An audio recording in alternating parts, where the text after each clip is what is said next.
A very good morning to all the participants. On behalf of JPR Institute of Technology, I would like to welcome and introduce our speakers for today's session. Our first speaker for today is Ms.Durga R, Data Engineer Manager at PayPal. She is a data and technology enthusiast who has pioneered in technology, finance domain, and management. She has worked with major retail and investment banks of US and Europe, managing key applications. A second speaker for today is Soudhakar Elumalai, Senior Data Scientist, Consultant at SAP, and he has over 10 years of experience across various roles such as product marketing and strategy business development, product pricing, analytics, etc. We welcome you on behalf of JPR Institute of Technology. Over to you, ma'am. Good morning, everyone. Thank you so much for your warm welcome and a great introduction. So I'll just quickly try to share my screen.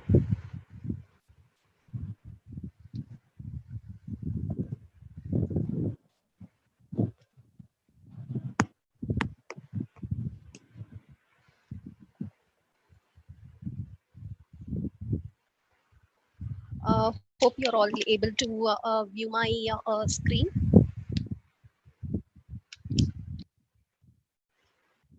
Yeah. So yes, ma'am. Yes, ma'am. Okay, yeah. Without any further delay, let me get it started.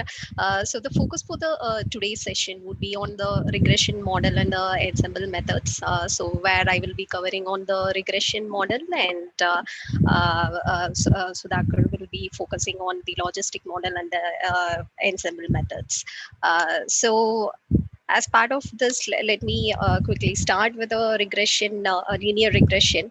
And before getting into the concepts of it, let me start with the business use cases where the regression model is being used, so that you will be able to appreciate the benefits that actually it brings to the table. So if we look at a holistic level, so what are the benefits that we get out of it? So one is in terms of the predictive analytics. So when we say predictive analytics, what it is. So let's say as a business, I want to forecast any of the future opportunities in the company. I want to forecast the risk that is involved whenever I give any loan to anyone. So those are a few things. Is it better now? I see that my audio is not clear. So is it better? Ma'am, now it's okay, somewhat. Yeah, I can hear you. Okay, it's better, right? Okay, so let me just reiterate on the benefits on the predictive analytics. So one is in terms of the forecasting any of the future opportunities in any of the business, and let's say as a financial concern, if I want to forecast the risk associated, if at all, if I'm giving for anyone, and if at all, if I want to do the demand analysis of any of the product that I'm trying to have a market penetration, and it can be anything. So even for example, let's say I'm going to place a billboard in a particular location, and I want to predict how many passers by will actually get into my shop. So it can get into that level as well. So with this, let me actually give a quick video. I'll not go through much in detail of this, but hope you're able to view my screen. But this is something which was done on the COVID. In fact, it was done in March based on the data that was available with mainland China. And in fact, this video will cover all the aspects of the machine learning, I should say, starting from the probability of the infection, and how this can this exponential growth can fit into the linear regression model. And you can also develop your logistic model, whether to identify whether a person is infected or not, and also the clustering to see where this COVID is contained, all this information. So he has explained it in a very nice way to put together all the key concepts of the machine learning. But I thought if at all you want to know, appreciate the level of the benefit that we get out of this regression model, I would suggest to just go through this video and how it benefits us. And let me go back to the slide. So on the other aspect is on the operational efficiency. So this is majorly used in the manufacturing. So let's say I want to I run 10 plants, and I want to effectively run all the assembly lines in each of the plants. So how would I do it? So that so regression helps there. And if I want to run reduce the cost over there, so that also will be used in terms of the operational efficiency.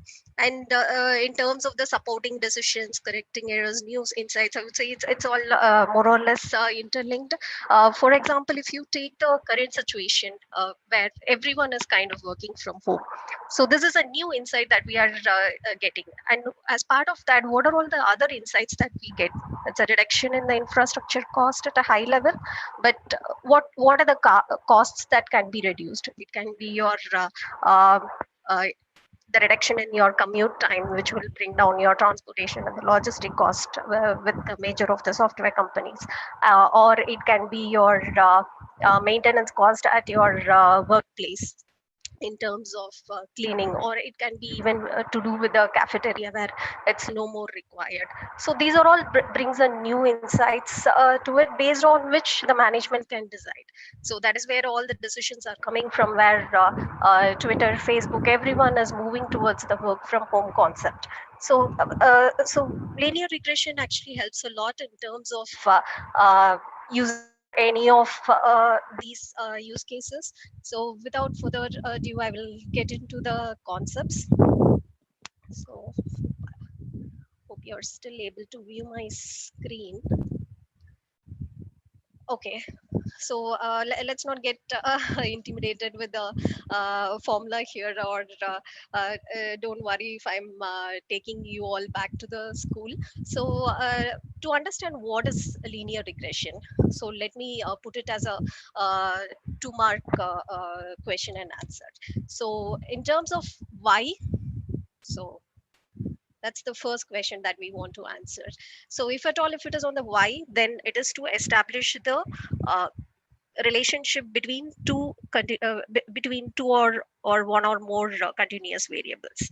And when you actually use it, when the correlation between, when the relationship between the variables is greater than zero point 0.5, or it can be even more than that, based on the use case that you solve.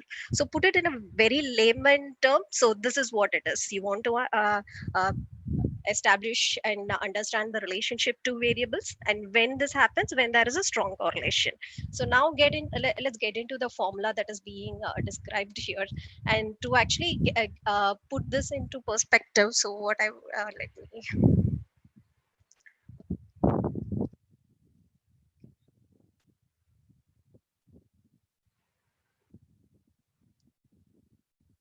okay. So we all know that it is a mathematical approach which is involved. So on top of what it is involved is the underlying population. So we will get there in some time. And based on this population, you want to identify a pattern between these variables. So I'll just put in all the keywords for you, and then we will get started. Okay. So now we all know that it is a statistical approach that we are going to have with regards to this linear regression. And also, when I explained about the Y part, I did say that it is to establish the relationship between two continuous variables. So before getting into the continuous variables, let me also explain the other variables which you would have studied. So one is the discrete variable, which you all would have studied in the maths. So what is discrete variables? So whenever you have any set of events, or the variables, or the samples, which can be counted, so that is actually is a discrete. So let's say I have a event where it has to be head or tail. So in that case, it has only two events, which is countable. So let's come to the continuous variable. So let's say you want to count all the stars in the sky, or you want to measure the mass of all the animals in a zoo. So these, at any point of time, you will be taking forever to count. So those kind of variables are called as the continuous variables. But again, this can also be made into discrete, and that is up to you, the way that you are defining it. So let's say if I want to measure the mass of a body of everyone in the universe, then it's going to take infinite period of time. But whereas, let's say I want to measure the mass of just my family, which is of 10 members, so then I'm making it to be a discrete. So it is it is the variation that is involved in terms of the finite and the infinite count of the events or the variables that you will be having. So now that we have understood what this continuous variable is, let's get into this equation. So everyone would have learned about y equal to mx plus c. So it's just the same with a different notation. So now let me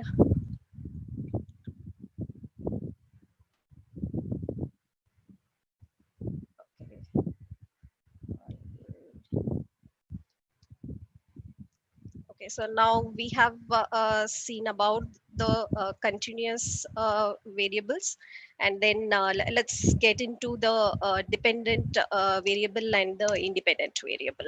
So if you see here, let me also go back to the next slide. So if you see here, whatever you're seeing in this equation is what we will take a deep dive into.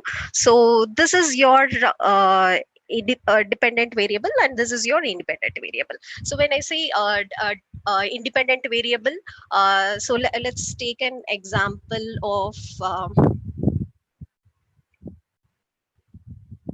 okay. So let's take the example. I have a meal receipt with a tip amount. Okay. And then let's say I have an age and then the salary. I'm just taking this example throughout our session for our easy understanding. So let's say we have this, then as the age increases, our salary will be increasing. So let's go with that notion. So in this case, age is the one which is going to define the response of the salary. So which means this age is actually your independent variable, and this salary is going to be your dependent variable. So this is actually called your predictor or your explanatory variable, whereas this dependent variable is the response of this independent variable properties.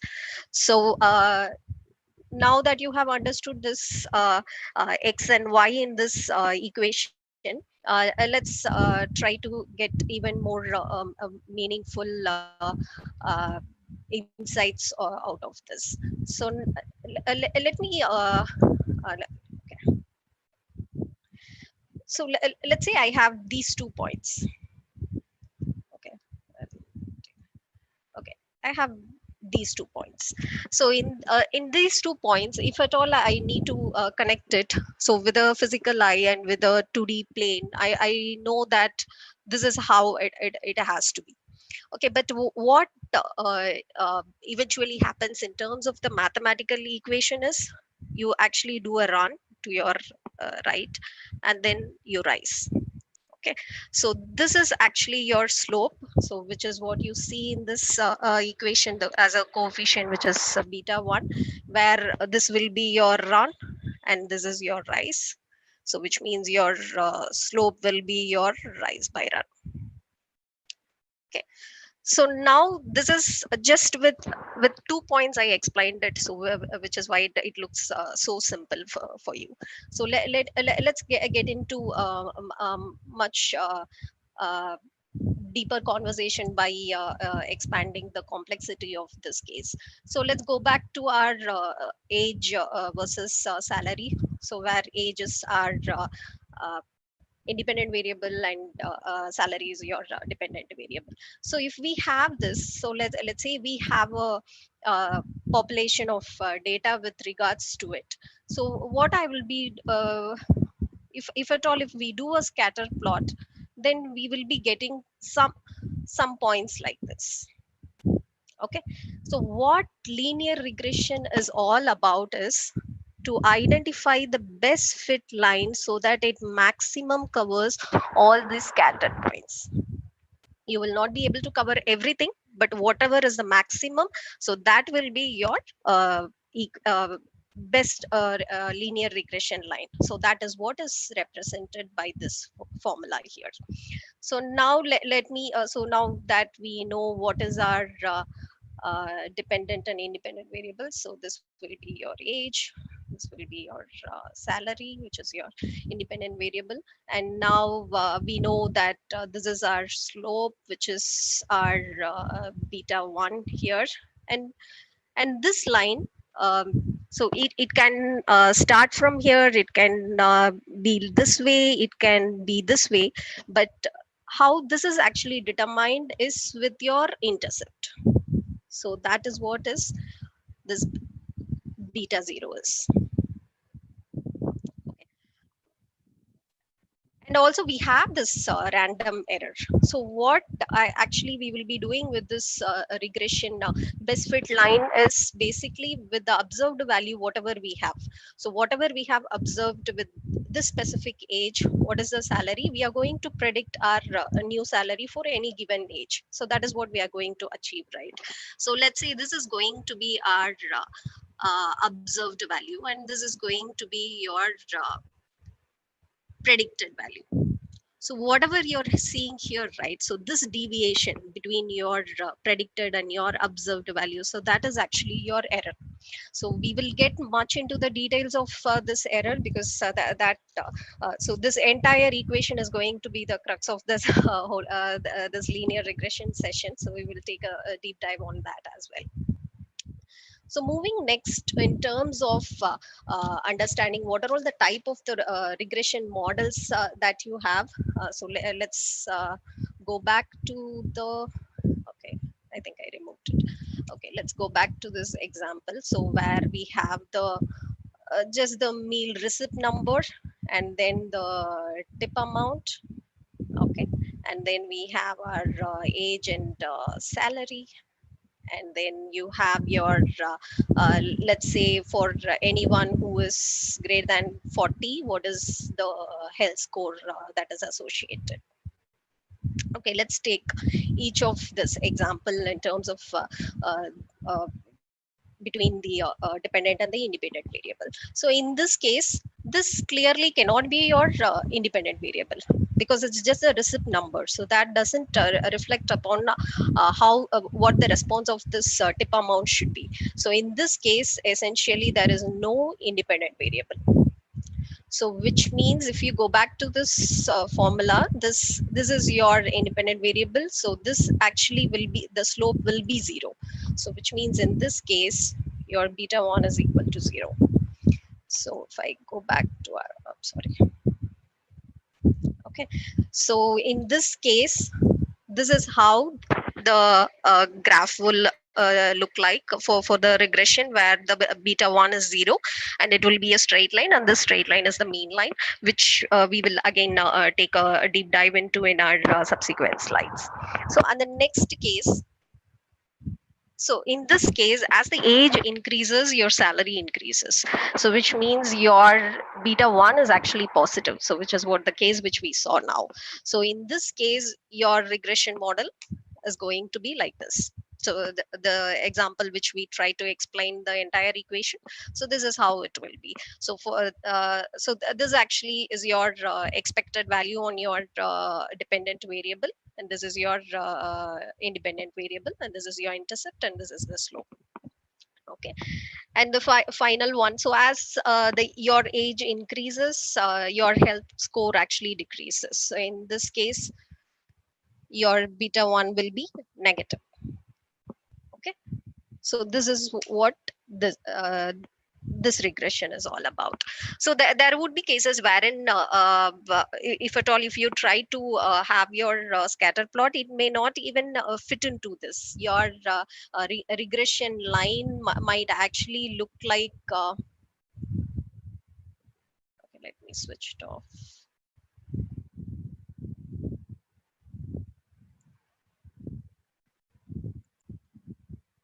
Okay, if you see in certain cases, it might even look like this. Okay, even if you had looked at the video which we saw on the COVID cases, it was just similar. But even otherwise, you can actually do some kind of transformations to make it actually linear, and then do our predictions from there. But for easy understanding for our cases today, we will just go through the cases for the first two equations which we saw. One is in terms of the no independent variable, and then we will take a stab on the by adding one independent variable, which is the simple linear regression, and then see how the calculations are and how we can actually predict the values. So as part of the use case one, let's get into the details of without the independent variable. So let's take this example. So let's say I own a restaurant, and I have a list of 6 receipts where it has the tip amount, just the tip amount. So in this case, how will my tip amount be look like if I get the 7th receipt? So how you will actually predict it? So if at all, if I don't have any intuition about this linear regression, all those things, so what I will intuitively will do is, so yeah, we will not be doing all this scatter plot and all, but just to give an analogy, so let's say I'm going for the work, and my work starts at 9 o'clock, but I'm not being punctual, and I just go sometimes at 9 o'clock, sometimes 9:15, 9:20, 9:30, but it is always fluctuating between this 9 and 9:30. So which means my minimum is 9 and my maximum is 9:30, and my average is 9:50. So my boss will know eventually, okay, this person will approximately come around 9:50. So it's the same analogy which I will be applying as a restaurant owner. So with my 7th bill, so I will be just predicting it to be the mean of it. So that is where this line comes into picture. Sorry. So the one that you see on the with the mean of 10. So this is so what this actually means is this is the best fit line. So I with this data where I don't have any independent variable, where I don't know with what I have to estimate this tip amount, I will just actually come up with a mean of the value, and that would be my best fit line. So in order to understand whatever we saw as the error here, so we saw the error here, right? So between your predicted value and your observed value. So let's take a deep dive on this. So now to get into the details, so I will be actually, I need to measure the deviation from the mean, so which is what is represented here. So this will actually enable me to understand the errors. So what basically is done here is I'm actually calculating the deviation from this mean, so which is actually 7, and then I'm squaring it, which is actually 49. So similarly, I'm doing it for all the observed values, and then I need to sum it up, so which is what is called as the sum of squared residuals. So that is what is done here. So where you can see the value as 120. So now how you actually need to know whether this 120 is a fair enough value or not, because it's so whatever this SSE, it's actually a unexplained variance. When I say unexplained variance, because we don't know with what data this tip amount is coming, and with what is this variation is explainable or not. So with this, actually, I'm getting it as 120. So let me actually add a little bit perspective to this SSE now. So let's say I identify my centroid here, and this is going to be my predicted values, which is near to my centroid. And in another example, let's say I have this, sorry, I have the same thing wherein it is very far away. Okay, so in this case, my distribution will be like this, whereas in this case, my distribution is like this. Okay, and this is what actually I need to achieve, because the residual errors are very less, whereas in this it is huge. Okay, so this is exactly what we are having now without the independent variable. Okay, so now let's take an example of converting this particular linear equation into where the beta 1 is equal to 0. Let's add one independent variable to it to make it as a simple linear regression, and we'll see what happens to this SSE. So this is actually your unexplained variance. So you don't know why this deviation is happening, so which means uh, uh, I don't know why the tip amount is sometimes $5 and sometimes $17. I don't have a clue about it.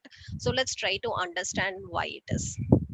So let's get into the use case 2. So where okay, so now I have added this bill amount. So now this makes more sense to this tip amount value, which is our uh, response variable. So let's try to plot it. So now instead of the mean line, it is actually the direction is positive. So one more thing I just forgot to mention. So now that we have seen this, we know that so we have seen the first point, and we have seen the direction also with the three regression models where beta 1 is equal to 0, positive and negative. And let's come back to this magnitude and caution. Okay, so now we know that in this plot the direction is positive. So let's get into a little bit of calculations, but do not worry about this. So this is more for you to understand when you build the models of what actually goes behind the scenes. But you need to be aware of these concepts to understand how your model building has to be in terms of the assumptions, in terms of the considerations, in terms of the data processing and the exploration that you have to do. So starting here, so based on the data, now we have our observed data in terms of the bill amount and our tip amount, and this is actually the deviation from the mean for both of our dependent and the independent variables, and then we are taking the product of it and we are squaring it. So this value is the key, because you need so this is what will be used to calculate your slope. So once you calculate the slope, you have to calculate your intercept using the same formula. Instead you have to use your mean on the independent and the dependent variables. So and then you will get the intercept value, so which is by where you will get this. So what this actually means, so this is actually a critical part. In fact this value plays a key role. So what this actually means, so this is our uh, independent variable, so which is actually our bill amount, and this is your predicted tip amount. So what this actually means is, so for every $1 increase in my bill amount, there will be an increase in the tip amount by 15 cents. So this actually explains your magnitude of the impact that it is bringing on this particular data.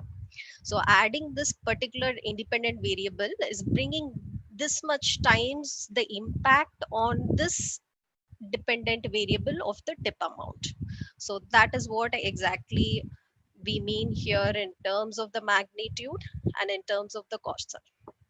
So whatever any change in this independent variable will actually impact your tip amount. So this interpretation is very important. So because this is what will be your best line to fit in here. I'll just show it. Okay, so so this best fit line is actually defined by this formula whichever we derived. Okay, Okay, so now after this calculation, let me go back.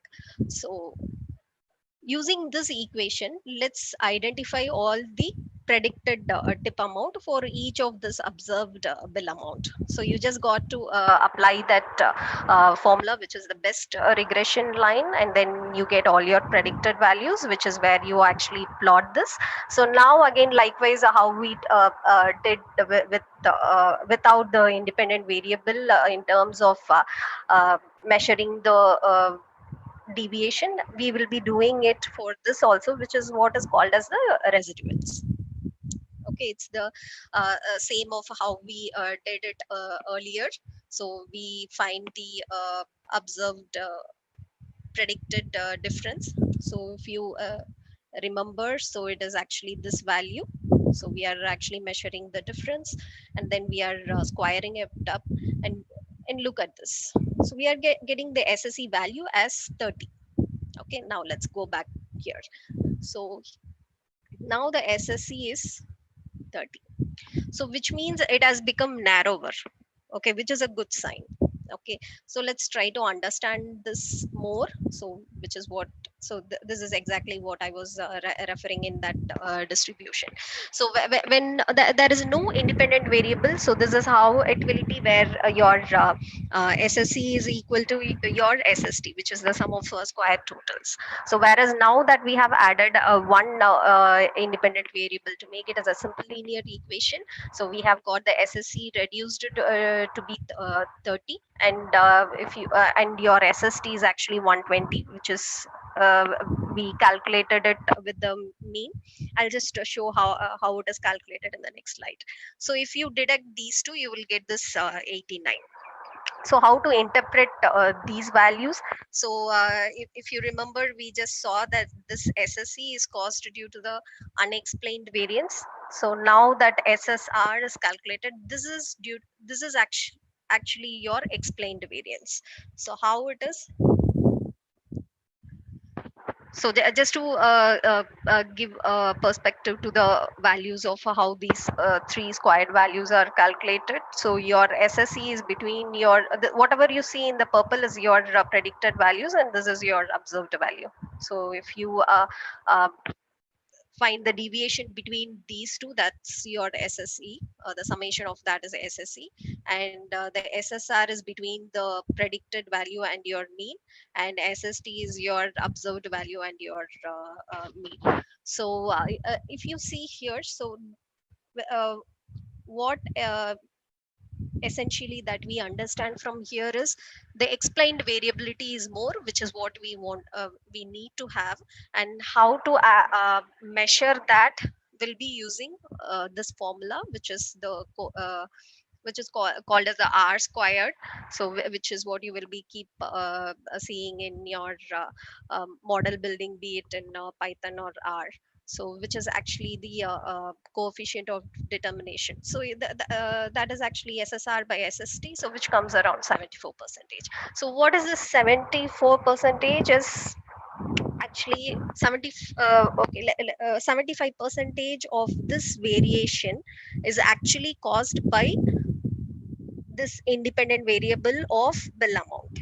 So which means there is a strong correlation, yes, and this way whatever variation that we are seeing in terms of the predicted values, that is explained by this bill amount.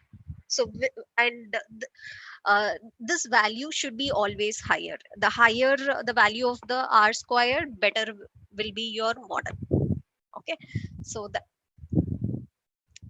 this is let me actually finish up this, or I'll put it as another one.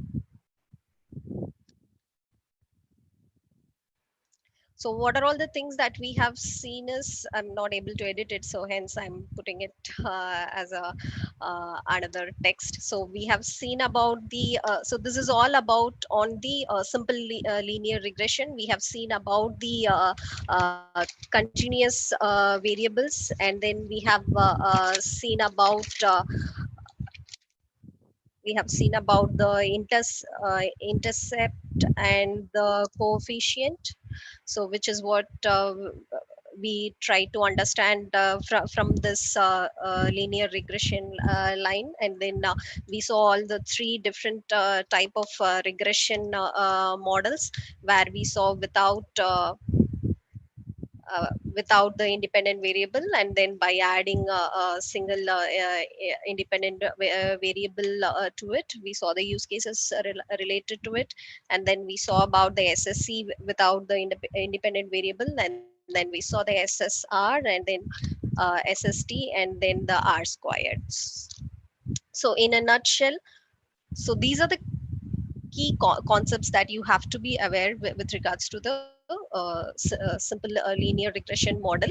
And these are all the assumptions and the considerations that you need to always keep in your mind when you do your data exploration process and building it.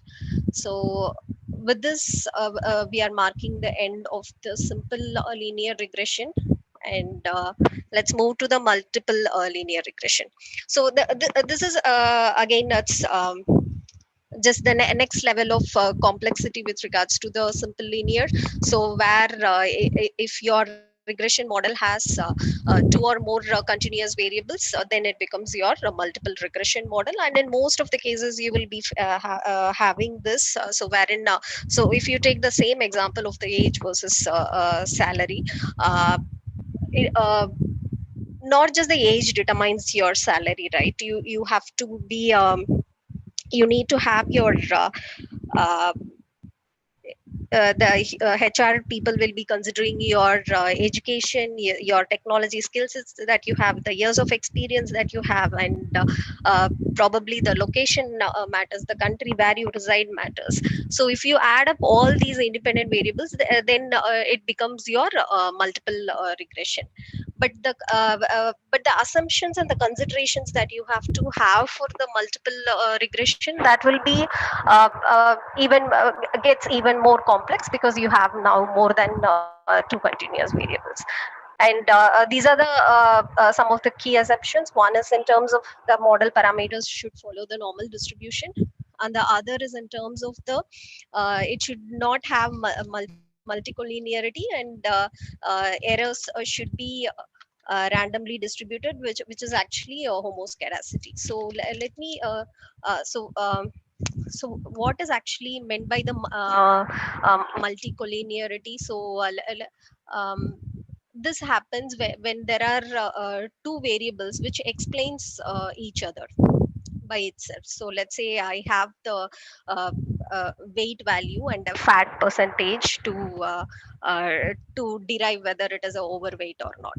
So in this case, the weight and the fat percentage is kind of, they themselves are actually very correlated to each other.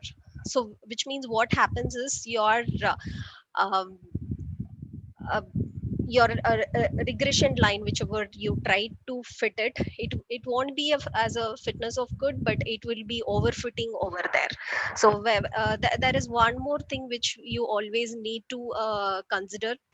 So whenever you come up with your linear regression, it should not actually overfit. So when I say overfit, so all the values that you predict, if it is exactly on this line, then it means it is overfitting. So it should be a good fit, and for that good fit is what we actually calculated all these three squared values, and that is what the R squared value is the key for the regression model, because that actually determines whether it is a good fit or not. So when you have this multicollinearity, then it will be a kind of overfitting, so which you have to take care. And how to avoid it, uh, I'm not going to go through that in the hands-on, so let me give that overview here itself. So you have a function in Python, which is the variance inflation factor. So that will actually, if the value is between 1 to 5, then it is allowable. If it is more than that, then there's a multicollinearity that exists, so which you have to check. And what is this homoscedasticity? So let me give an example for that. So let's say my variance of the error as a function of this independent variable, if it is always a constant. Okay, so let's say I have this whatever I am my predicted values. If at all, if I have a scatter plot, if it is like this, then if I try to have my best regression line here, the randomized errors, this deviation is always a constant. If you see here, so so which means the variance is always a constant. So this is actually your homoscedasticity. So whereas in the heteroscedasticity, how it will be like, the variance of the error will be very randomized. So that is what they are referring to. So let's say it's you're having it is a very random, and if at all if you try to fit it here, so so this variance will be a function of this independent variable, so which means it will become very scattered. So hence and this actually deviates our very first assumption as part of the simple linear regression, that your SSE should be small, your which means your unexplained variation should be very less. So it will defeat that assumption by itself. So hence you need to ensure that the homoscedasticity resides in your data. So with this, yeah, we are coming to an end to the linear regression. So where we just went through the simple and the multiple linear regression. And I would say that along with this, now we have covered on multiple regression. We covered about the multicollinearity and homoscedasticity. Okay, so in a nutshell, so these are the concepts that we have gone through. So let me get into the hands-on. Just give me a moment. I will just stop sharing and share it once again.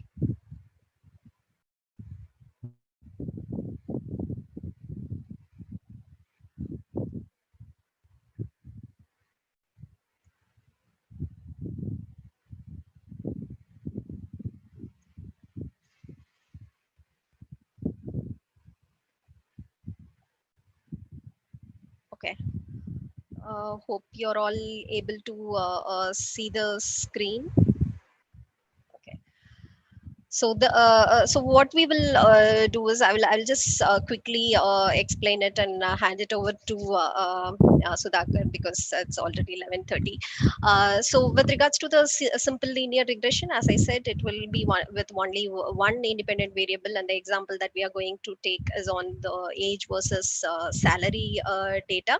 And and before I get into the details, what are the key things that we have to consider is, oh my god, one second.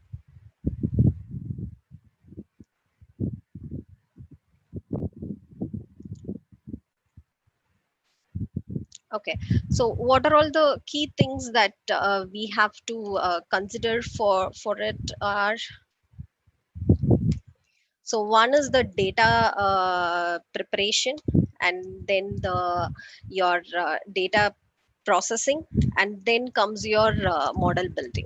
Okay, so when it comes to the data preparation, this is one of the very first step, and in fact the most critical step, I would say, because in the real world it is not going to be as simple as one independent variable, and that one independent variable also we will not get it that easily.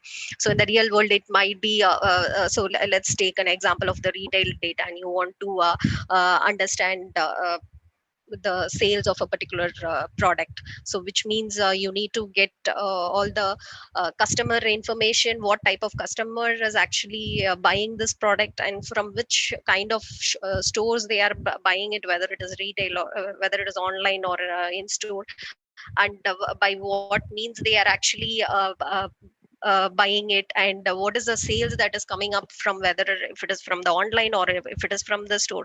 So all these data will be scattered across. So to put it in the software world, it will be in different tables and in different formats. You have to bring it together and you have to flatten it, which by itself is going to be a humongous task. So to get that flattened layer, and for all of this you definitely need your domain skill. And next comes your data processing. And again, this is I'm not this is very much related to your domain knowledge and also your technical knowledge, and I'm not going to get into the details of this, and I'm sure that this was covered in the earlier sessions. So where if at all you have to analyze the data, understand it, whether it has any missing values, whether it has any outliers. So if at all if there are any outliers, use a box plot to understand how that outlier is and whether you need to imputate it or whether you have to replace it with a mean.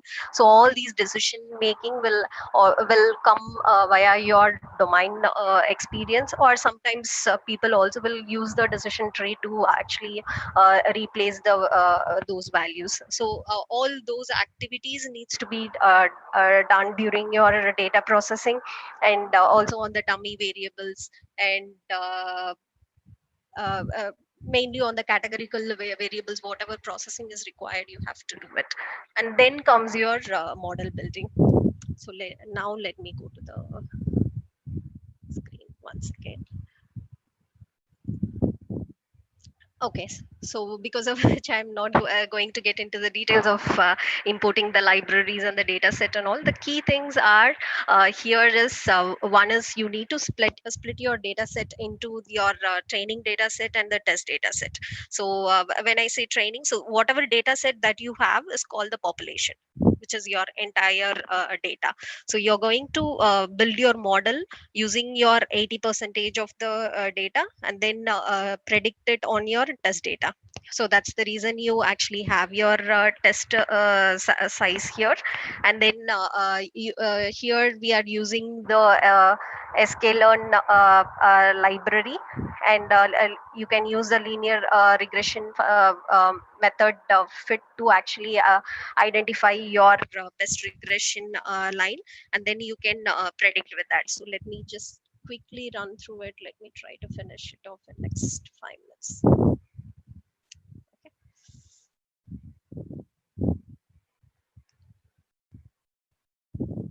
Okay.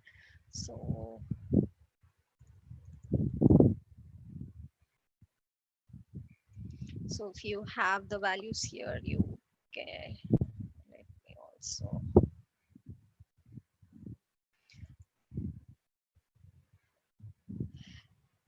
Okay, I'm not using it. Okay, let me try to copy You it. have to just put data set instead of PF. Oh, I have added Data this. set, data set. Okay. And even here, data set. Okay. Yeah, thanks. So if you see here, so as part of your data processing, always ensure that you have your descriptive statistics run to understand how the data is scattered across, with which actually you will be able to do your proper data exploration. And this correlation matrix, I'm sure Soudhakar is going to cover in detail as part of the logistics, but this actually explains the correlation that we have with respect to this independent variable. So it's actually 97 percentage, which is good. And here actually we are splitting our training data set and the test data set, where 20 percentage of the data will get into your test data set, and we are setting the seed so that how many ever times that we run, it will the sample that gets into your each of your test will always be the same. And then you're running you can run your regression. So let me just quickly add a perception to this. Yeah, so instead just oops just okay. So Now that we have built the model and then we have built our equation, so this is our best fit regression line. So what this actually means is, so if you look at the line here, so this is your intercept, so which is the value of 26780, so which is what we saw in our diagram in the equation earlier, and this is actually your coefficient, which is your salary. So which means for every increase of experience over here, your salary will increase by 9,000 times, by 9,000 rupees. So that is the prediction here. And what you're doing is your next is your prediction, and if we try to visualize it, so anyway it is already run, so I'm not just going to get into that. Okay, so now if you try to visualize this training set result, so this is how it is. So this is your whatever the equation that we saw here, so based on that, so the training set values are applied for it to derive these prediction.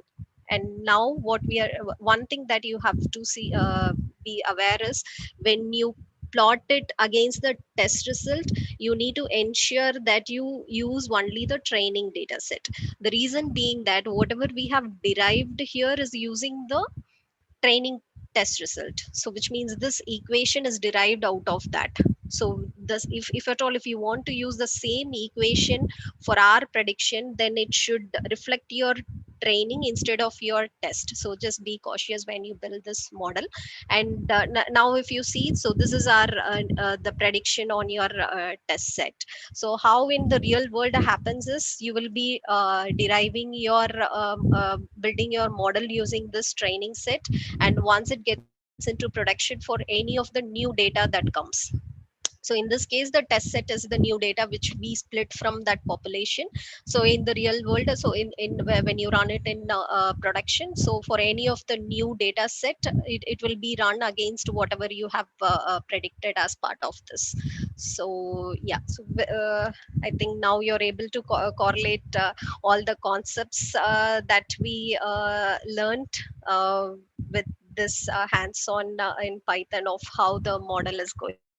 So when it comes to Python code, it's hardly I would say even 5 to 10 lines of code, but all that matters is what I mentioned in terms of your data preparation and the data processing, which forms the crux of the building of your model.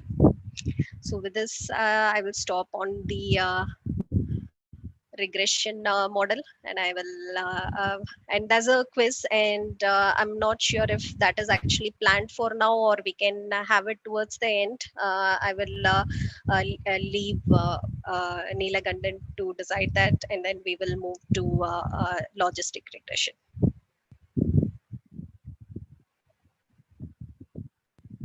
Over to you, Neelagandan. Thank you, ma'am. So this section will be end of the session. Now I would like to request Mr. Soudhakar sir take over the session.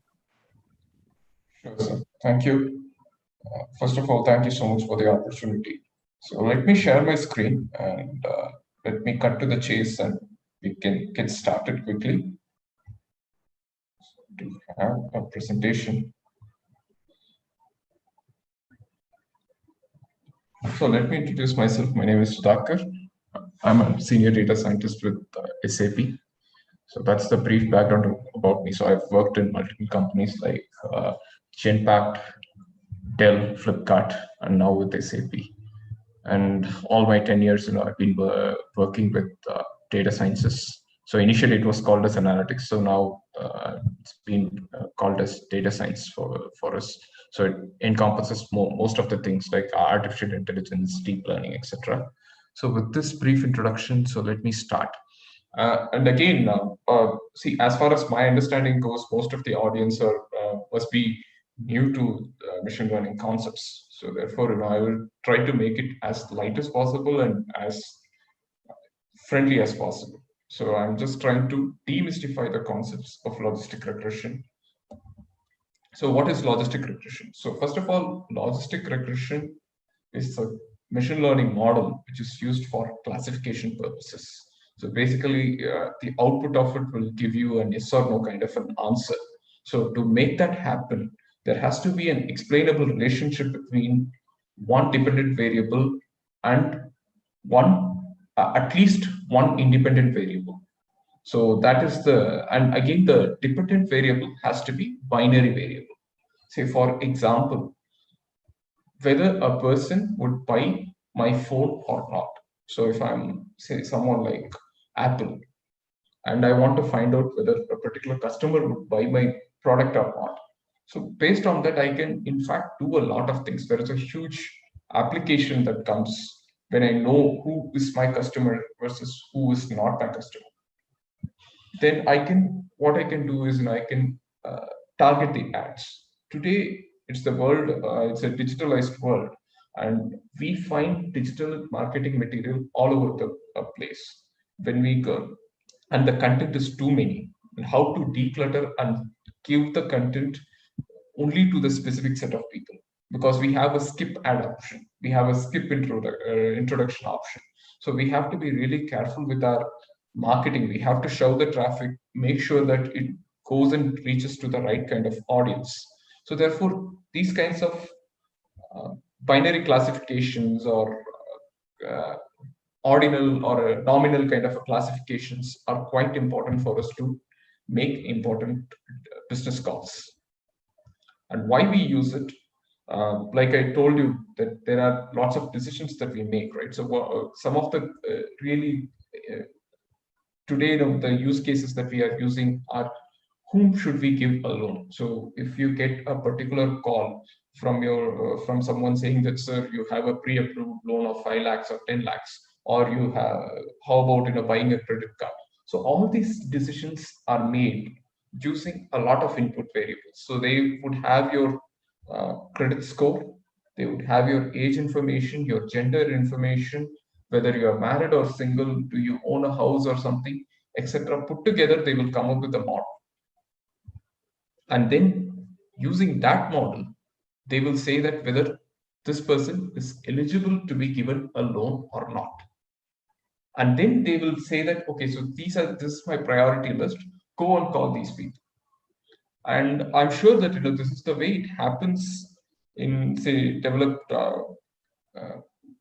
developed systems. I would say a developed data system like United States, because they have a lot of information, credit bureau information, and all those things are very clean and clear there.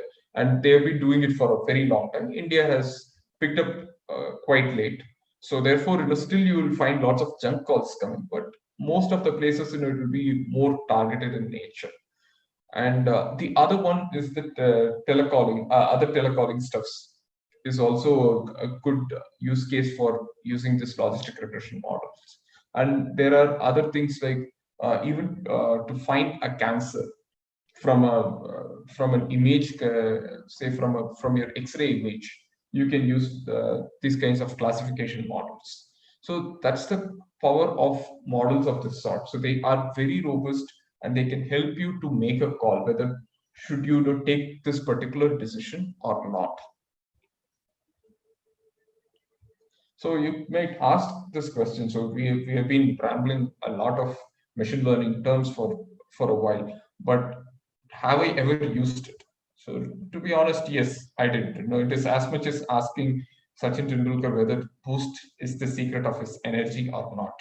So yes, along with all the other stuffs that he eats and drinks, Boost would be one of it. So like I say, right?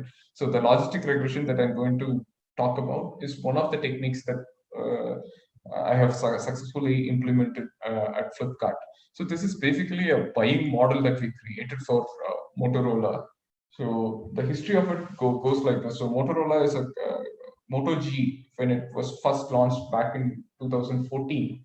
They had that was the first time exclusivity was being talked about in India for the first time. Only a particular retailer can sell Moto G phones. So that was a big hit in the first day we got somewhere around say 10,000 odd units, which is unheard of in an e-commerce platform back in 2014. So today those numbers are blown out of the water. So that's a different story.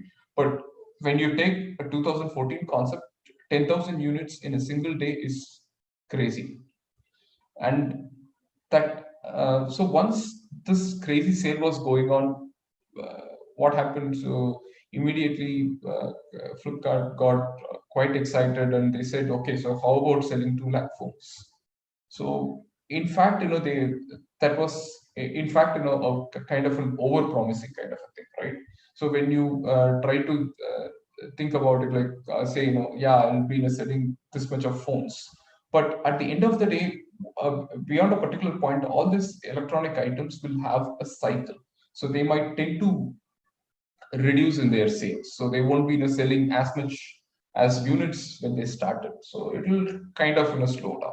So then the number couldn't be achieved. So they were thinking of how can we do it. So that's when we came up with this idea of how about finding out what are the kind of customers can we go and reach. We already have about say a crore, maybe in around 60 or 70 lakh customers in our platform.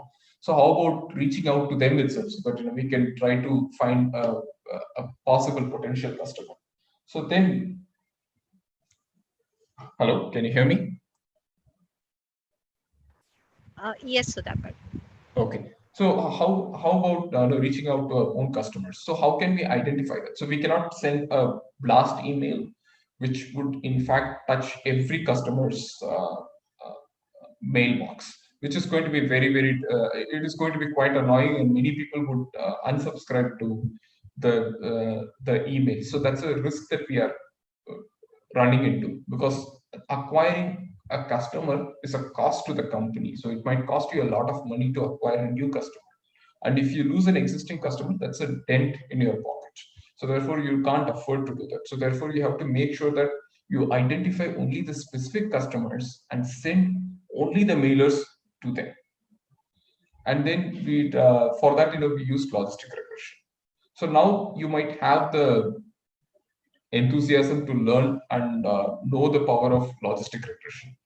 So let's start with a simple intuition. So when Durga was talking about, right? So she was mentioning about logistic regression, linear regression. So where everything can be fit into a straight line. But in a yes or no kind of a question, you cannot fit it into a straight line. So it becomes a little difficult. So let's take an example of, say, admission into a particular college. So what does that, what are the factors are taken? Say if I'm a PG institution and I'm giving an MBA admission to a set of college students. So the first criteria that I will take would be their CGPA scores, right? More the CGPA score, higher the chances of getting it. And of course, along with CGPA, we'll also take other criteria into account. So if someone comes and says, so this is my CGPA, will I get an opportunity to get an admission into this XYZ college? So how would I do that? So I have to convert this linear line. So if I just draw a linear line, you can definitely see the gaps between the actual points. The blue points that you're seeing are the actual points. And the orange line that you're seeing is the predicted line. So when you look at this predicted line, the error rate of this predicted line versus the actual points are very high. And it is very distant at this particular point. So therefore, using a linear regression won't work, because the error rates, more you project, more error you will end up into. So therefore, we have to come up with something which would fit into this. So how can we do that? So that's where we come into this idea called as logit. So logit, what it basically does is it will just bend this straight line into some kind of a nice S-curve. How to do it? It uses some basic 8 standard mathematics. So what is that mathematics? It's basically odds ratio. Odds ratio is something that you do, you use intuitively in your day-to-day life. Say for example, if you watch cricket or any sport, and you want to do betting on it. Of course, in India, I don't know whether betting is legal or not, but yes, there are people who do betting, right? So how do they do betting? They will see that, so if there is a match between India and Bangladesh, so whom would you place your bet on? I would place my bet on India because the historical track record of India winning Bangladesh is pretty high. So therefore, the odds of India winning is very high. If I have a match between India and Australia, then what happens? The odds become really a bit of an equal competition. It will be a one-on-one competition. So it's hard to know who is going to win. So therefore, the odds ratio will be lesser. Say in case of Bangladesh, it's like 80-20, right? 80% India would win the match, 20% India would lose the match, which is in a Bangladesh winning. So if my idea is to find out, should I place the bet on India, then my probability becomes 0.8. 0.8 divided by 1 minus 0.8, which would be 0.8 divided by 0.2, which will be 4 would be my odds ratio. Similarly, if India is playing against Australia, the odds ratio will be like P is equal to 0.5 because in the last 10 matches, India has won 5 matches, Australia has won 5 matches. So therefore, 0.5 is the probability. So 0.5 divided by 1 minus 0.5, which is again 1. So which means it is something, it's some kind of a zero-sum game. So we use this odds ratio to find out the probability of we winning it at any given point of time. So since these numbers can vary between, this odds number can vary between 0 and infinity, plus infinity. It cannot be a negative value because probability cannot be a negative value. What is the probability of head is 50%, probability of tail is 50%. So there is no possibility of probability becoming a negative value. So therefore, the odds ratio can be between 0 and plus infinity. But let's go and refer the S curve. In the S curve, the value has to be, so consider this axis for this S curve. The value has to be between 0 and 1. How are we going to bend it to 0 and 1? We are just going to apply log on top of it. So once we apply log on top of it, it will convert that into a score between 0 and 1. So we will get this score, we will be using it for calculating the probability. Now, how is it connected to linear regression? So from linear regression, we are moving into logistic regression. So in linear regression, what we are saying that, okay, so if somebody's salary is dependent upon their age. So what happens? Y will become your salary. Beta naught is your intercept, where there is a 0 point when salary starts. Maybe a basic income level is the beta naught, which is the intercept, and then by age. So here x1 is the age, and beta 1 is the coefficient of that particular age. If you put that equation, then we will get the expected y hat for it. So basically the expected salary for that particular age, right? So that is the kind of equation, and plus error is the random error. So if I capture all the pattern properly within this particular equation, then my error term will be close to 0. It will be a very minimal value. Maybe I would have predicted a number like 57,000 a month, but the reality would be 59,000 a month. So the 2,000 is a small variation, which is an error in my model. Okay, so now in logistic regression, instead of taking that continuous number like salary or something, we will use probability numbers. So how to arrive at the probability numbers? Log of p by 1 minus p. You remember in the previous slide, I was talking about the probability. So the same probability will be having a linear relationship between the weightage of each variable. Say, for example, salary. So in this case, salary. For example, this could be somebody having a salary above 1 lakh versus not above 1 lakh, which is basically higher than 1 lakh or lower than 1 lakh. So P is my probability would be people getting higher than 1 lakh. So therefore that will be the P value here. And then how it is dependent upon? It is dependent upon their age factor. So if 35 years of age, what is the probability of somebody having a pay more than 1 lakh? So then I'll just put it into the equation and I'll come up with a number called maybe 0.35. Then if I just put it for say someone who is 25 years age, and then I'll come up with a number 0.05. So which means that the probability of someone having a salary more than say 1 lakh for the age of 25 is 5%, only 5% of possibility. Whereas if I have to do the same for if I substitute the same age value with 35, then the probability increases to 35%, because he would have gotten into some job and he would have promoted, etc., and he would have had a career of say 10 years. So therefore his salary would have increased. So therefore the probability of him touching 1 lakh will be higher than a person who is at the age of 25. So this is the basic intuition. And if I have to convert that into the odds, you just need to take the e to the power value of it. That's all. So this is the basic intuition of logistic regression. Now let's apply this logistic regression hands-on, and then we will come back and we will talk about how can we interpret those results. So the data set that we have. Okay, so let's start with this data set.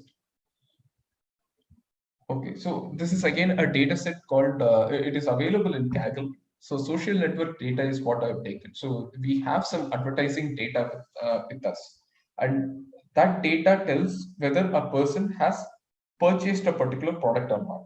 Something similar to the Moto G example I was giving, right? So whether a person would purchase a Moto G or not. So that is the idea of this particular data. So how are we going to predict that? What is the information that we have in our hand? We have their user ID, their gender, their age, their estimated salary. In this, when you notice, user ID is something I cannot use for prediction. The reason why user ID cannot be used for prediction is because every user will have a different ID, and the IDs will always be random. So therefore, no point using those.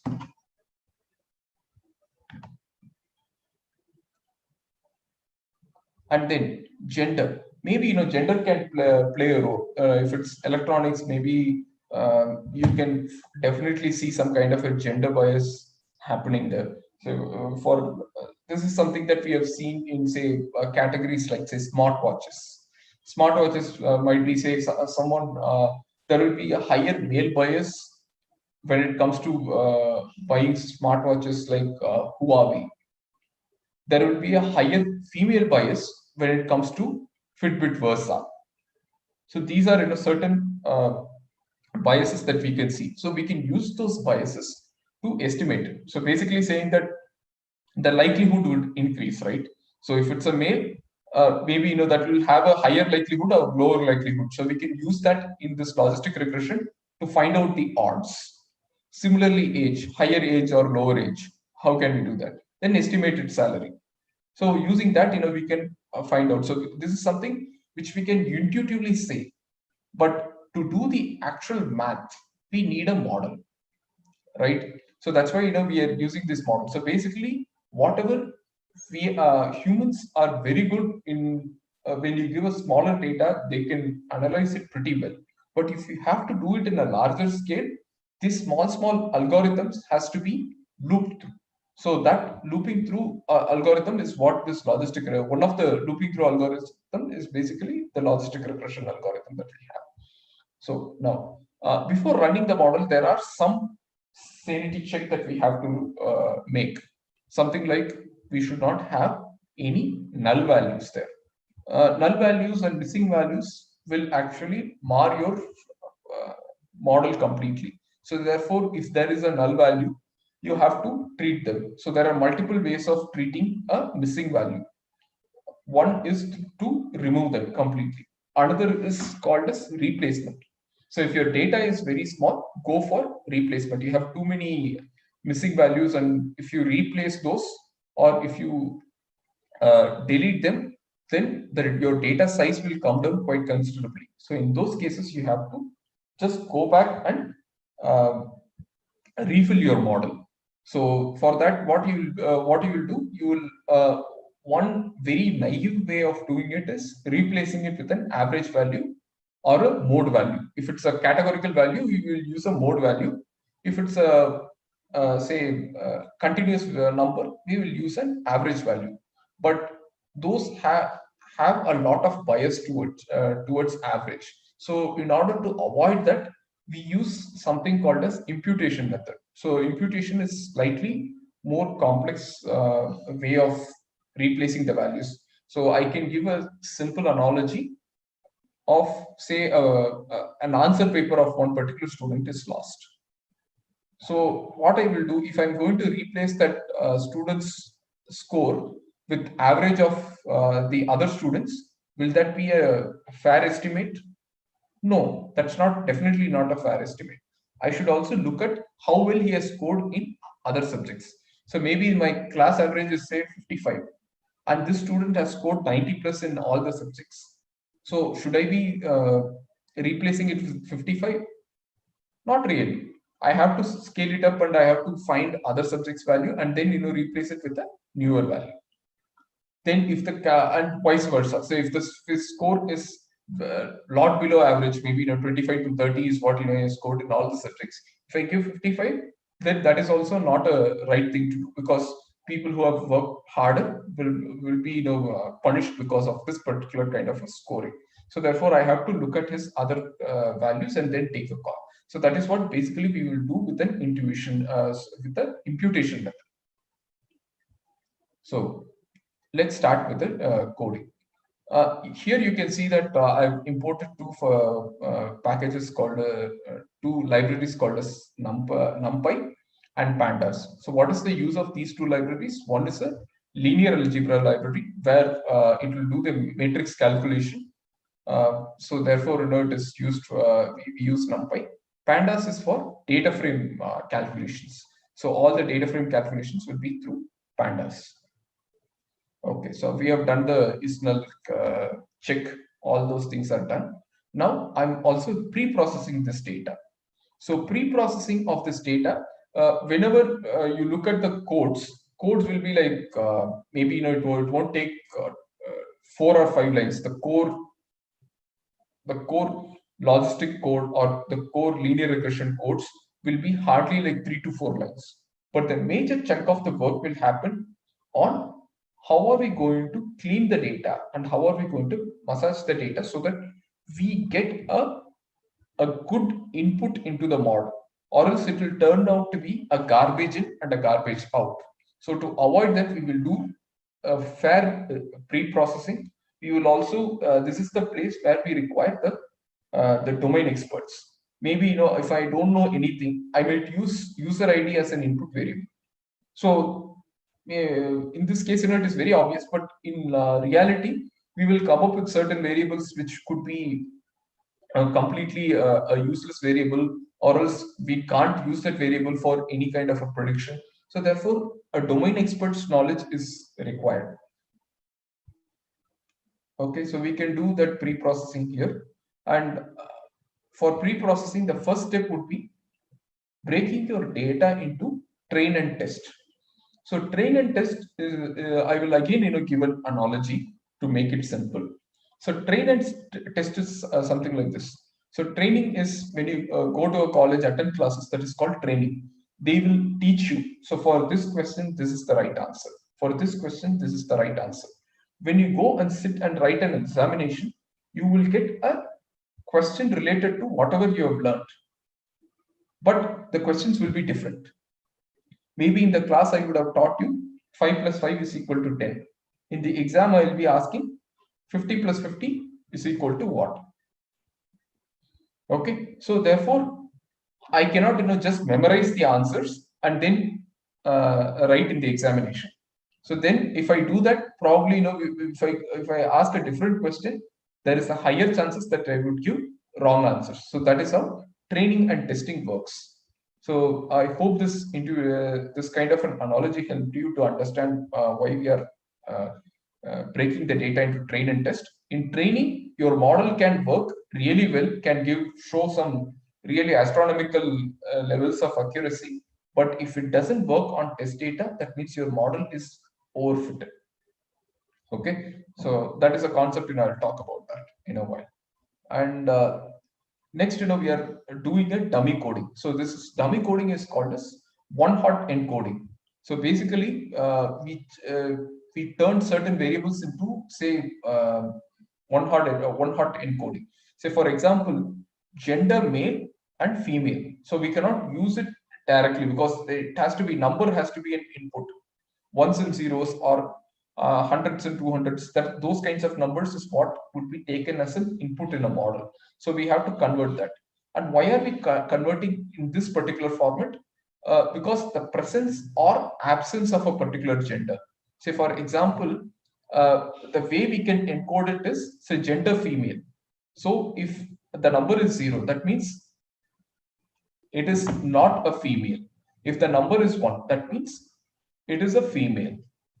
Say gender male. If the number is 1, it's a male, or else it's not a male. So that's how the algorithm would understand. So this one-hot encoding is really, really important when you have categorical variable. Say if you have 4 categorical variables, you have to create 4 such variables.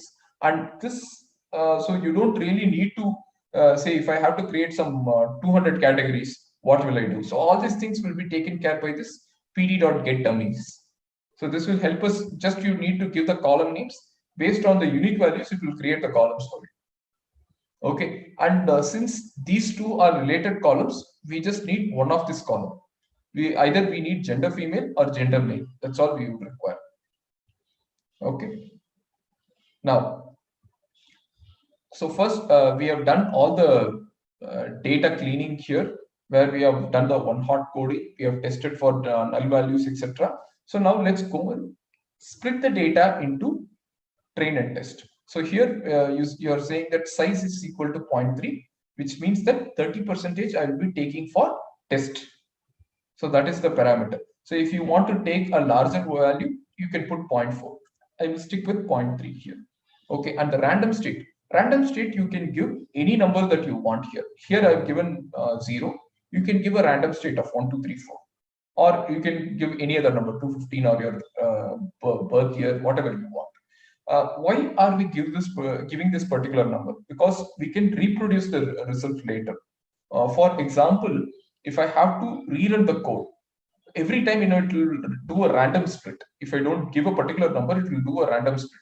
Sometimes those random split will find first time when I do a random split, it will take a bunch of values. Second time when I do a random split, it will take a different bunch of values. Because of that, there will be a difference in the output results that we are getting. I might get an accuracy of 88% in one when I run it first time. Second time when I run it, I get 86%. So these kinds of inconsistency problem can be solved when I use this random state is equal to 0. Therefore, the results can be reproduced. So now let's go and see what are the values that are there in our training data set. So here age is there, estimated salary is there, gender male and female is there. So here the column purchased has been removed. The reason why we have removed is because we are going to train it. So we will use this as input value and train it on the Y-train data. And next, there is one more step of data cleaning that we are doing, where we are breaking it into subgroups. So estimated salary, I am breaking that into multiple bits, which is 10 groups. So therefore, I can in fact at the final output, I can in fact create an age group and then give the results. So that is the reason I want to break that salary into 10 different bins. So it will change that into bin size. So how it works is maximum minus minimum divided by 10 will be the bin sizes that I will be having. So it will have 10 bins of values. And similarly, I have done it for age group as well. So you can see that. So this is the code for age, and this is the code for estimated salary. So age I have created, I have broken down into 3 groups. Salary I have broken down into 10 groups. Now finally I am applying my logistic model. So logistic model, this is the single code. That logistic regression is the model that I'm going to use, and I'm going to fit it lg.fit, and I use the training data, and that I use the training data and fit it on the y train data. So the x values and what is the dependent dependent value here. So this is the independent, X train will have all the independent variables. Y train will have all the dependent variables. So basically Y train will have the purchased column. X train will have all the other columns: age, estimated salary, gender, etc. So now I will just run the model, I'll just run this one line and our code would be ready. And you will find lots of information like cost function, then class weight, multi-class one, etc. So these are a bit advanced concepts. So when you want to do some kind of a hyper tuning, you will be using all these things. So here L1 ratio. So these are all basically regularization terms. L1 ratio, L2 ratios are regularizations. So these are a bit advanced concepts. I don't have time to cover here, but you can learn it on your own. I mean, it's not very complicated. So basically, to avoid overfitting, we use this regularizations and cost functions. So cost functions is also used to improve the accuracy of the model. So I can play around the cost functions and get a better model. Okay. Now, once I run this model, I can apply the model. So till here, I'm just exploring the data. So don't really worry about what I'm doing in the code. Okay. Then what I do is, I do a prediction of those values. How do I predict it? LG is the model that we created, and I'm using this function called as predict on top of X test data. So test data that we have taken, right? So we will use that X test data, and then we will do we will just run the model on top of it, and you will get an output as zeros and ones. So if you want the probability, you can in fact put there is a argument for that. I think it's called as prob, I think. So there is a you can just see the reference material in SK1. You can see the probability values. So if you want as zeros and ones, it will in fact categorize it for you and give it to you.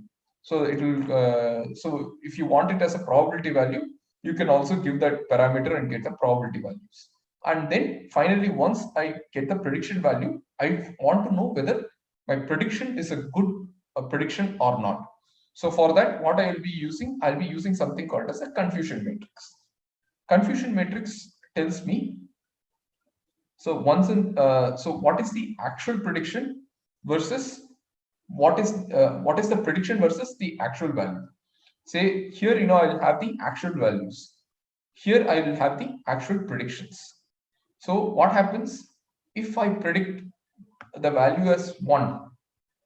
75 times I get it right out of 79 times. So if I have, if the value is 0, I predicted it correctly 31 times out of 41 times. So that is my prediction value. So if I have to calculate what is my accuracy, I just need to add 75 plus 31 divided by the total. So that will give me the accuracy value. And for that, I don't really need to do that math manually. Even if you do the math, that's how it will come to 75 plus 31 divided by whatever, 75 plus 31 plus 14. It's basically 10 plus 4. Just please.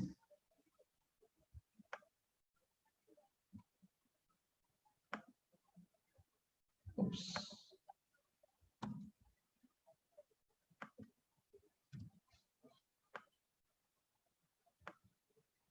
Yeah, here you go.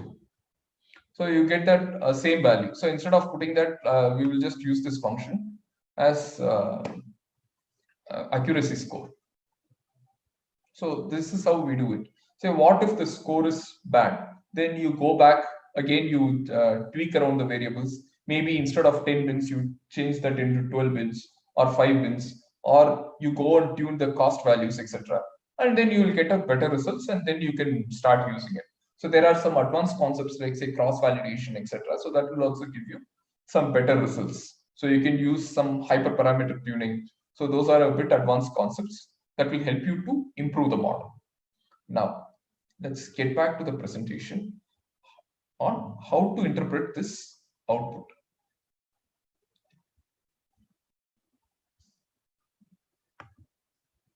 So there are a few parameters you have to look when it comes to interpreting the results. Already we have seen confusion matrix and accuracy. So the other one is precision and recall. So precision and recall is something like, say, I want to, the most important thing that I want to predict. What is that I want to predict? So that has to come out. Say, for example, my model has a very good accuracy of say 95%, but it was able to identify the positive cases only say 60% of the time. This classic example would be, say, I want to find out my Moto G buyers from a data set of 1 lakh. My model is very sensitive. My model is able to is 95% accurate because the number of Moto G buyers are very small in the population. Maybe 10 or 20% of people in that population. Then what happens by default if I call everybody as a non-buyer? What happens? My accuracy goes to 90%. So therefore, it won't catch any of the positive cases, but still it will show an accuracy of 90%. So what I have to do, I should also give importance to the precision. So where it has to go and identify to my recall. So basically, in my entire population of 1 lakh, I might have 5%, which is 5,000 people, right? I think, yeah, 5,000 people are Motorola buyers. So in that 5,000, if I identify only 2,500 of them, that means I'm missing out 50% of opportunity. So therefore, we have to look at that number as well. So that number has to be higher than 60% as a rule of thumb. So make sure that you have a good accuracy, plus you should also have a good precision and recall. Then always, it's important to know the limitations of your model because assumption comes in very handy while applying a particular model, because you have to know the pros and cons. Applying model is just a one-line code, but you should know what you are applying and what you are going to expect. So assumption is dependent variable has to be binary or ordinal in nature. Observation, I think that is pretty self-explanatory. Binary is yes or no kind. Ordinal is first rank or second rank kind of a thing. So where it has an order to it. Observation to be independent of each other. So basically, observations in this case is that the independent variables that we are trying to test. So I use estimated salary, age, etc. as a independent variable, right? So these variables should not have a correlation between them. Say, for example, age and estimated salary can have a correlation between them. So that can in fact give me a very good result in the training data, but can give a very bad result in the test data. So those things we have to take into account. And of course, when you use regularization on all those things, it will be taken care in fact. Little or no collinearity. So multicollinearity is a problem. Say, for example, we use two different values. Say, for example, age in one column and date of birth, year of birth in another column. Both, in fact, talks about the same thing. So we will be end up giving an overestimation of weights for that particular variable, because the two variables are talking about one and the same. So therefore, that multicollinearity will affect your test data results. It will not affect your trained data results. In fact, it will give you a very good model, but in the test data, it will in fact falter quite badly. Linearly related to the log of odds. In the previous case, in the linear regression, it will have a linear relationship when you do a scatter plot. Here, instead of that, you will be just doing a log odds plot. Maybe the absolute number might not have a linear relationship, but the log odds will have a linear relationship. So with this kind of a model, what did we achieve? We achieved who are the customers who can buy my phone. So I just ran a model now. What this particular user ID, his age is this, and his salary is some $41,000, and he is my buyer. Whereas another person with user ID this, and I mean here user ID is, doesn't matter. Basically, we are just identifying a customer. So ideally, in any e-commerce context or any company won't use any of the personally identifiable information. So basically, it will all be a code. So we don't know your name, age, nothing. It will be an ID. We don't know who is that. Okay, so data security are very, very strong in any of the e-commerce company. So be it Flipkart or Amazon, they are very sensitive about it. So basically, we will have a character and say that, okay, so basically it's the age and the salary is what we have in our hands. We don't know who the person is. And finally, we will be able to identify and say that, okay, yeah, this person is a target audience and he is likely to buy. So send the advertisement to this person or person who fits into this bill. So then we can get a higher open rate or higher success rate of our particular ads. I'll stop here. So if you have any questions, you can raise it now, because we are moving into decision trees. I'll try to wrap up the decision trees in another 10-15 minutes. Sudhakar, sir? Yes. Yeah, they will put the questions in YouTube chat only. Now just you continue the session. End of the session, we'll note down the chat box doubt, then we will discuss. Okay. Fair enough. So now we are moving into decision trees.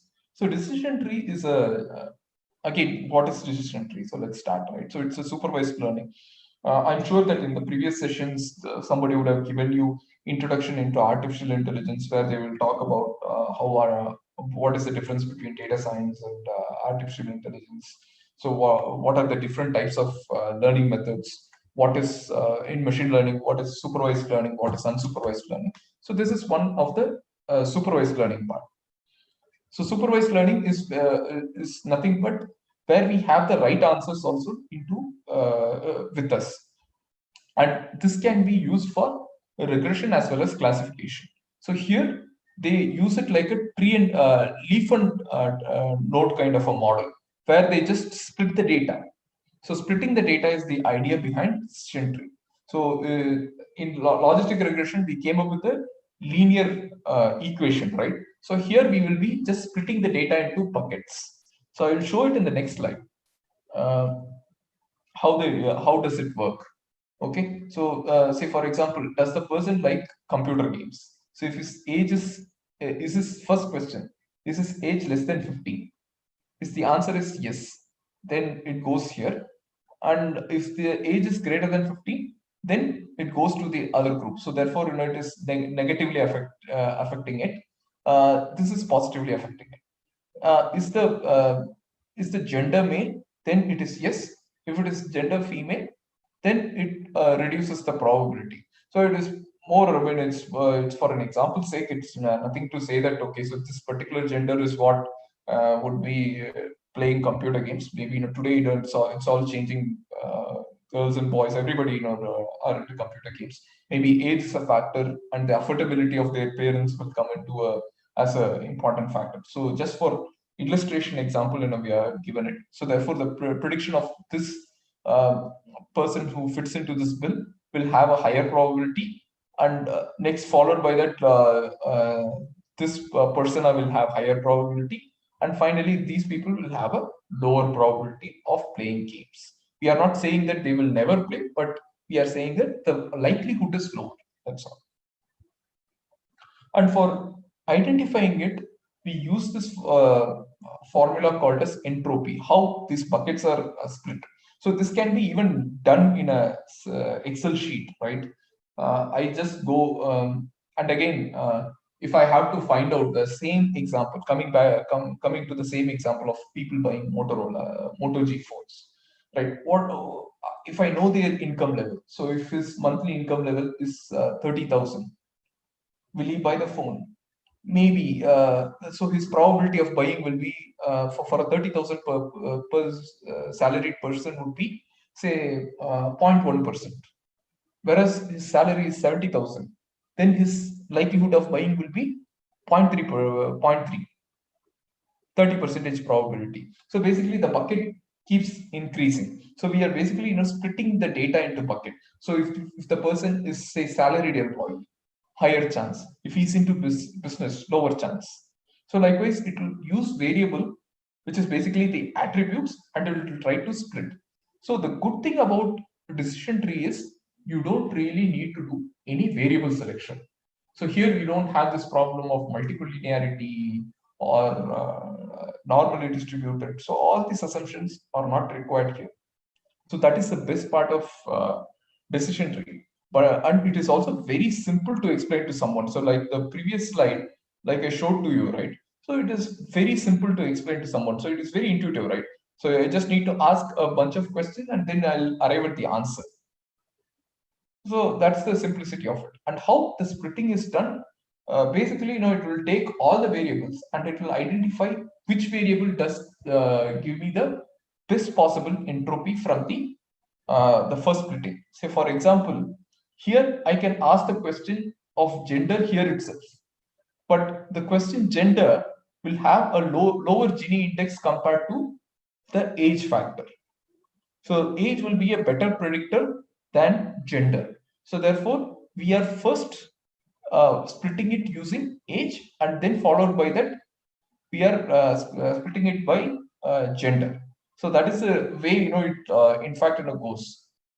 So therefore, the intuition is your entropy of your variable will decide which variable will be used for splitting the data first. So likewise, it will go on. But the bad news here is you can keep splitting the data, right? So I can give a very we can in fact split the data. Splitting the data has its own problem. It will have a overfitting problem. So if I have to find make sure that I have a very premium phone which has gold in it, diamond studded in it, and I have to find who is the best buyer for it. So first I go to India's population, 130 crores. In that 130 crores, how many people make more than 1 crore a month? Maybe the population would be very, very small. Maybe some 10 lakh people are making 1 crore, more than 1 crore a month. So in that 10 lakh, how many of them are into gold? Maybe 10% of them. That number becomes, from 10 lakh, it becomes say 1 lakh. So from in that particular set of people who is into all this luxury product, maybe 1% of them, then that number reduces from 1 lakh to 1,000. And again, if I put two more criteria, the number will reduce it to say 5 or 6. Correct. So what happens is, it is basically doing a over drill down of it. Because of this over drill down, there is no generalization. So it will just go and overfit into the data. It will give a good accuracy in the training data, but in test data, it will fail because there is no proper generalization of it.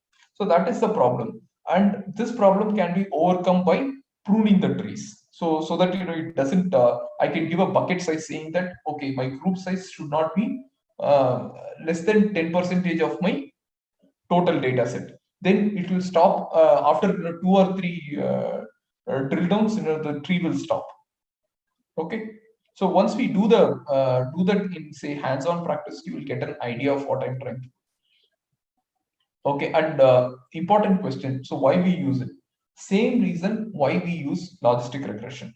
But logistic regression and why logistic regression and tree models are coexisting, because if there is a purpose to each of the models. Say if I want to use logistic regression, that means I want to linearly explain, that is, impact of each variable and put it into an equation and quantify it and say that age impacts 25%. Whenever age increases by 1, my probability of somebody buying the phone increases by say 0.05%.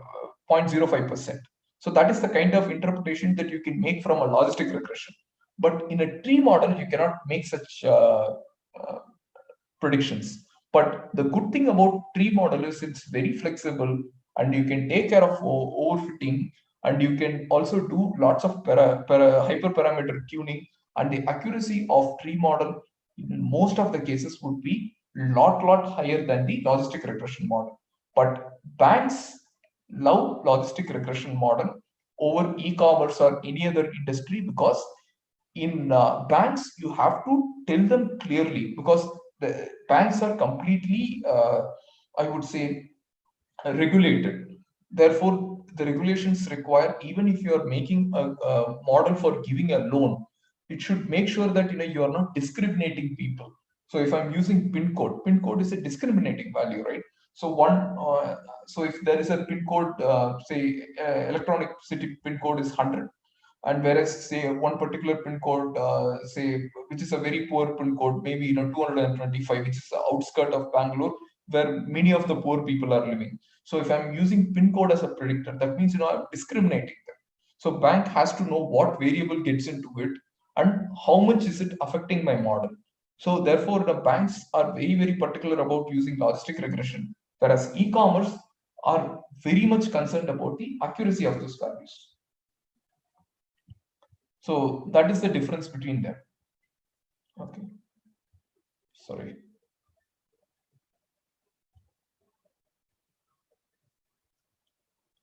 Now let's get into the hands-on model, and then finally we will come up with the results. So I'll quickly take it through in another 5 minutes.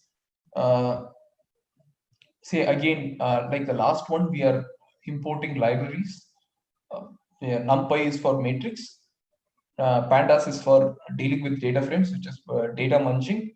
And here we are using something called matplotlib.pyplot, which is basically making plots, 2-dimensional plots. They do a really good job on that. Okay, so there is another package called as Seaborn, SNS, that is for you to explore. And here we are, since we have already used the data, we know that we are not going to use user ID because that's not an important value. So I'm just selecting only from 2 to 4. Okay, and then the fourth one is basically the output variable.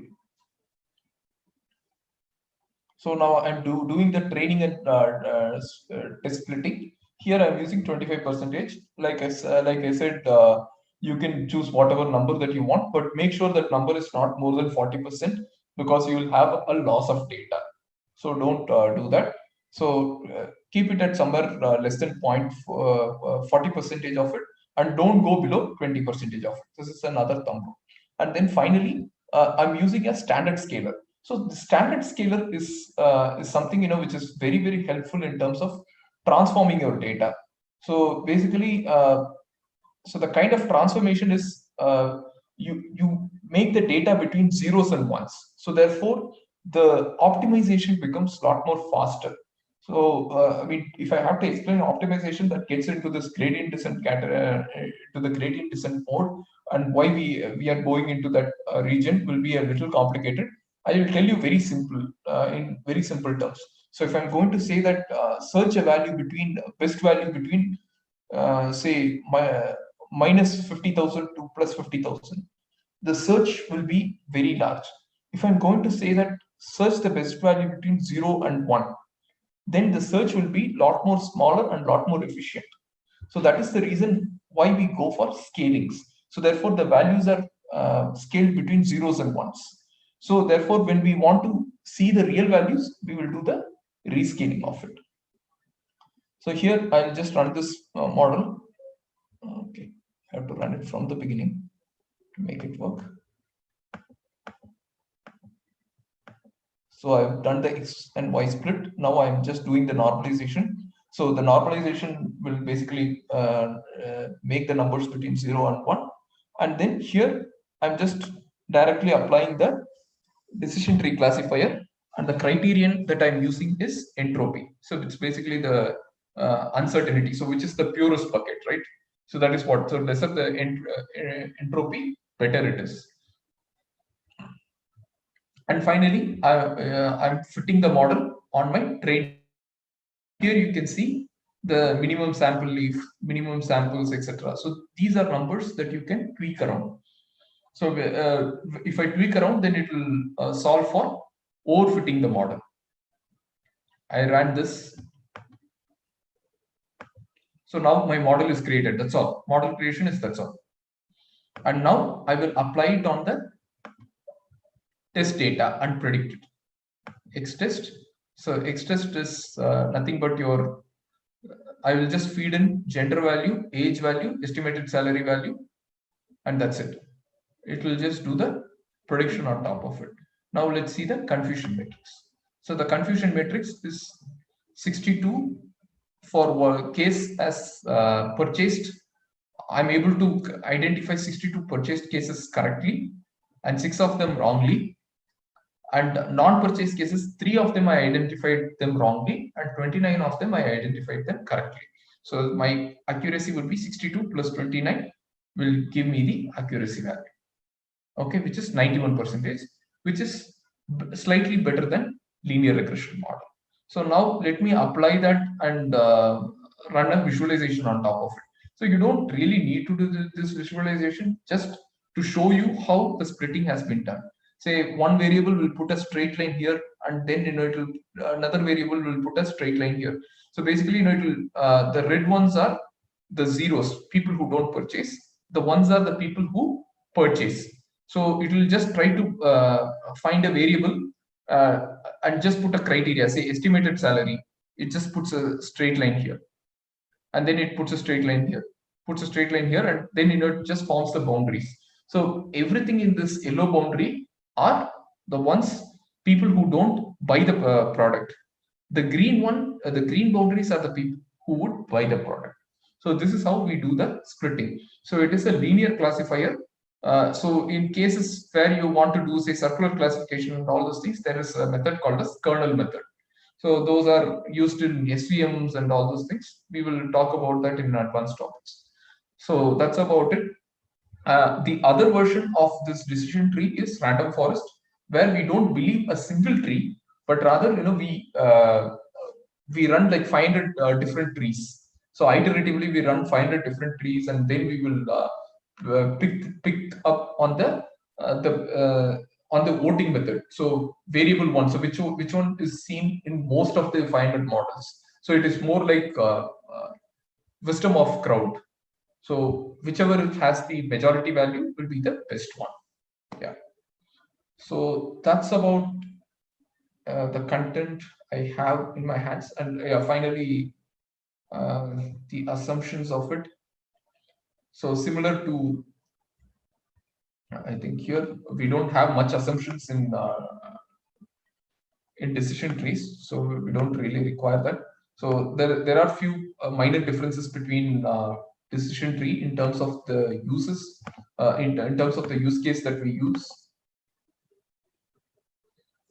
So if you want to form a linear equation, you would always go for logistic regression.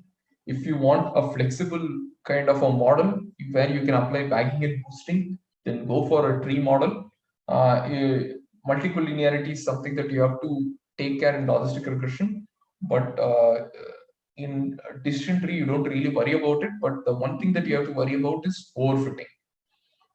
It is not so easy to explain, but here it is very easy to explain. Logistic regression, you can show the equation, that's all. I mean, if you are explaining it to business, just show the equation alone, so that it's easier for them to understand. Don't get into the logic part of it. Maybe some people might take it, some people might not take it. In decision tree, you can really make a nice visual tree kind of a thing, and you can explain it to people. So that's about the content from my end. So let's be, I think it's over to Mr. Neelakandan.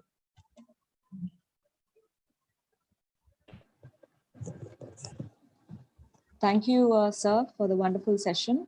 Thank you, ma'am. It was a very good hands-on session and easy to understand. There are many queries that are coming up. I hope it would be okay if we could forward them and mail it to you, sir, so you could clarify whenever you have time. Yeah. Thank you, sir, for the session once again. Thank you. Yeah. Thank you so much. Thanks, everyone.